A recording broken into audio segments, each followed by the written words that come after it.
அனுபவத்தோடு சொல்கிறேன். எங்கே போனாலும் ஒரு சின்ன ஒரு செகண்ட் ஜெபம் செய்துட்டு போகிற வழக்கம்.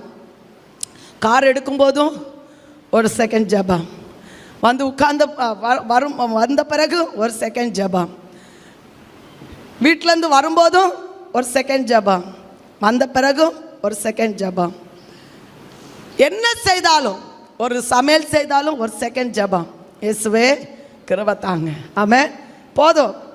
ஆனால் என் வாழ்க்கையில் அந்த ஒரு செகண்ட் ஜெபத்தை மறந்து போய் இருப்பேன்னா அன்னைக்கு எனக்கு வண்டி ஓட்டும் போது எனக்கு தெரியும், ஆமென், பயம், 4 பேர் வந்து இடிச்சிருவாங்களோ, அது ஓட்டும் போதே தடுமாறுறதை என் வாழ்க்கையில் நான் அனுபவிச்சிருக்கிறேன். அப்போவுமே நான் ஆண்டவர் சமத்தில் கேட்டிருக்கேன், ஆண்டவரே நான் இன்னைக்கு அவசரப்பட்டு வண்டியை நான் என்ன செய்துட்டேன், எடுத்துட்டேன், மன்னிச்சிடுங்க, தயவு செய்து வீடு வரை எந்த பிரச்சனையும் இல்லாமல் போக எனக்கு